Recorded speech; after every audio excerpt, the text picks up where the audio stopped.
Good morning, sixth graders. This is Mrs. Hillman. I just wanted to talk to you guys today about your study skills and the learning styles classroom guidance lesson that we did 2 weeks ago now. Now, remember, I said I did not want this to be a thing that we took a whole bunch of time to talk about and to do without really following up with you guys to see if it was being helpful. We know that in sixth grade, things are going to start getting harder. Your classes are going to get harder. You're going to have more homework than you used to. And it's really important, like I said before, that we figure out ways now how to study to be successful the rest of the way through middle school. So I'm just following up with you guys. I want to make sure you're not forgetting about what we talked about. And I wanted to give you some additional resources so that when you are trying to study and figure out what works for you and your learning style, you can have some things that really help you. So I put together a little slideshow, and then after we're done with this, we're going to have a survey, just as kind of a self-reflection of what you guys are currently doing, what you can improve upon so that you can really get the grades that you want to get. So, study skills. What have we talked about? Just a reminder for you guys. What are the learning styles? We talked about there being a visual learning style, an auditory learning style, and a kinesthetic or tactile learning style. Remember, the visual is you guys want to see things. You want to see things written down. You want to look at pictures, graphs, charts. Auditory, you guys really need to hear things out loud, whether you're saying those things to yourself or whether someone's quizzing you or someone's reading something to you. It's really helpful to hear that. And then those kinesthetic or tactile people, you guys really need your body to be involved in the learning process somehow, whether that's chewing gum while you're studying or you're standing up or pacing back and forth. You really just need to be involved in what you're doing. So, a couple things to think about. What have you guys been doing to study so far? Think about even last year and then the first part of this year. You have a test coming up or you have homework that you're doing. What does that look like? You get home and then what? How would you describe that if your teacher asked you, how do you currently study? We already know that we talked about a lot of people say that they studied if they just looked over their notes. And I already said, guys, that does not cut it anymore. Sure, I will give you the brownie point for trying to study and taking some time to look at your material, but truly that is just not going to be an effective way to study. When I asked you guys who has studied and then kind of bombed a test and didn't do very well after studying, a lot of people raised their hand. And that's because you need to find an effective way of studying. And just looking at your notes isn't super effective. And then I had you guys on those learning style study tip sheets that should be in your take home binder still. I had you highlight your learning style and then highlight or circle or star one new way that you want to learn to study. I just want to remind you about them. I don't want them to get lost. I want you to have those papers still. And if you have actually already used a new way to study, oh my goodness, shoot me an email, tell your teacher something. I would love to hear about that. If you haven't, this is your reminder that you did decide that you had a new way to study, and I want to see you using that really soon, okay?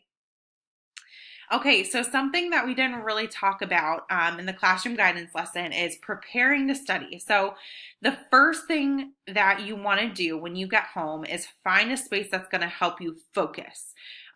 In my house, what helps me focus is my dining room table. It's clean, it's clear, there's not a lot going on.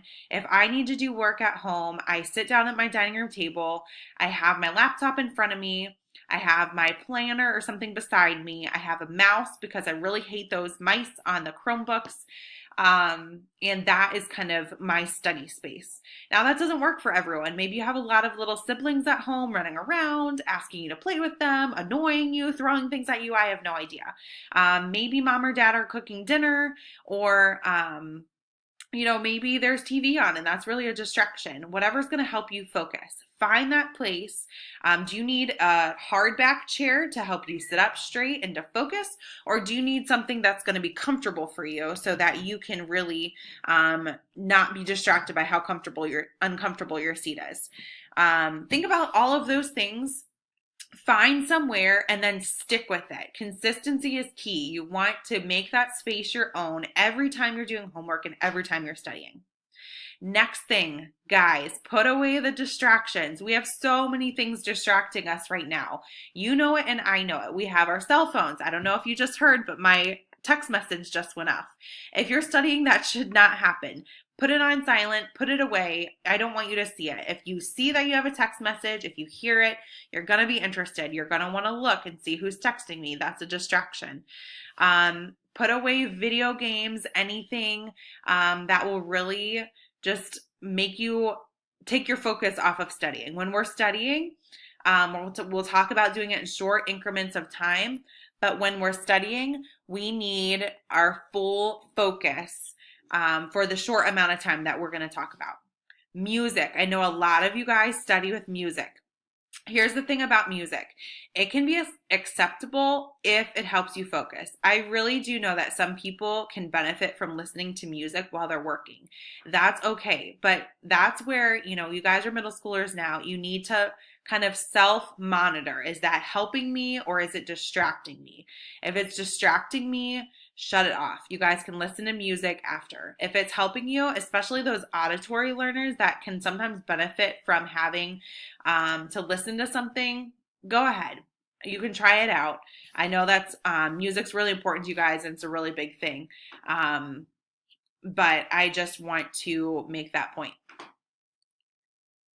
And then lastly, make a plan. So if you guys are doing homework, especially, take out your planners. You should be using your planners. I know that your teachers are having you get out your planner at the end of every class, write down your homework assignments. I know that on Fridays, you guys are doing planner checks.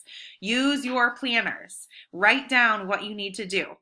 And then when you get home, make a list. Okay, here are the assignments that I have, maybe 4 things. What am I going to do first? What am I going to do second? When am I going to take my breaks? Make a plan. Make sure you have all of your materials around. That helps in the distractions too. If you don't have to be getting up and down to get a pen or get a notebook or sharpen your pencil, then you're going to get a lot more done and you're not going to be as distracted and you won't be spending as much time doing your homework. Because let's be honest, we want to get as much done in as short amount of time as possible, right?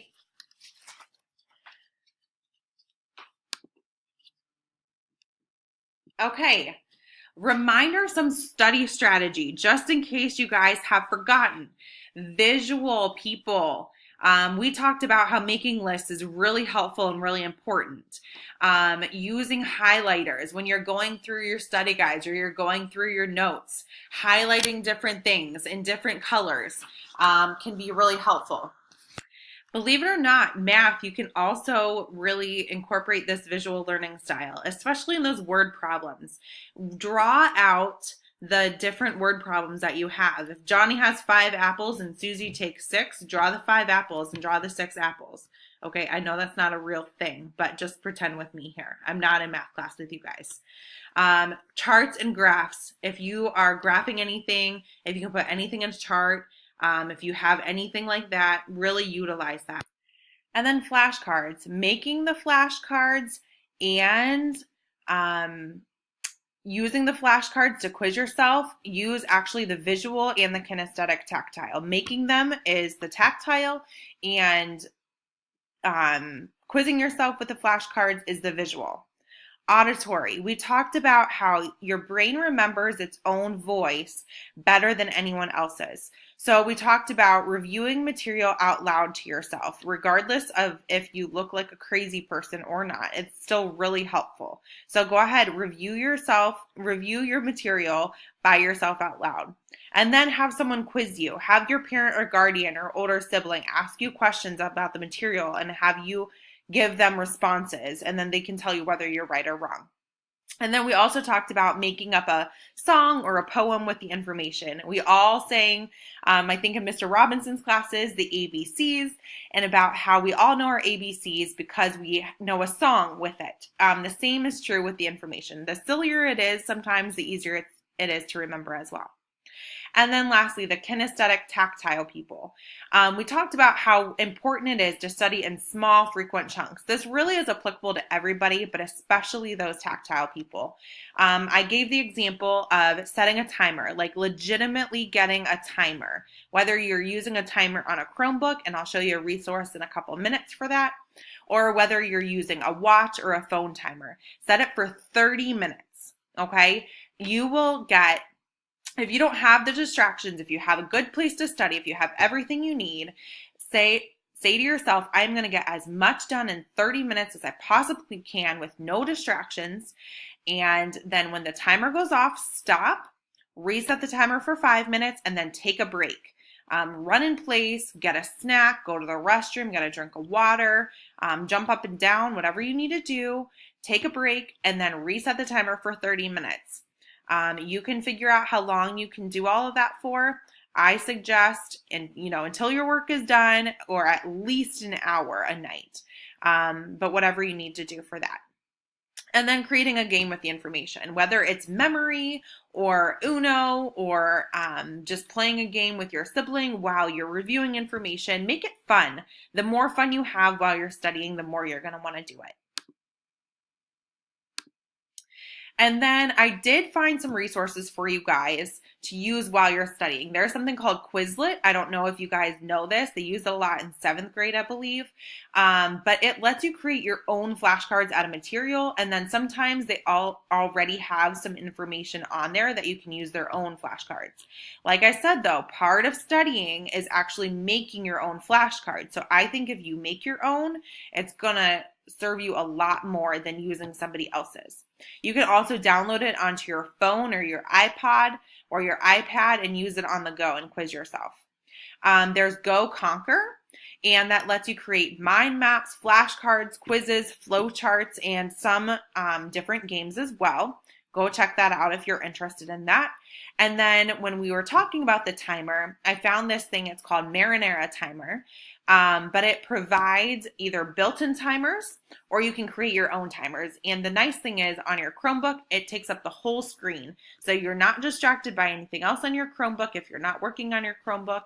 And it will go off and then you need to take a break and then you can repeat. So hopefully any of those resources will be good for you. I did put the links in there. If you want the links, you can write them down if you're watching this in your classroom, or if you are watching this on your own, you can go ahead and click the links. So at this time, I'm going to stop talking because I've talked far too long already. I want you guys to go back to your advisory classroom on your Chromebook, and there you'll find a self-reflection survey. This is basically to get you guys thinking about what you're currently doing and whether that's working for you as far as studying. It also helps us to know, your teachers and then myself, to know what you're doing and where we can help you if we can help you. If you guys have any questions about studying, if you want further information, please come see me. I am happy to help you with that. Ask your teachers. They want to help you. They have great ideas for how to study for each of their content and what works well. Other than that, thank you so much for being just a really great 6th grade. I've really enjoyed working with you so far this year, and I'm looking forward to having a great week. Bye, guys.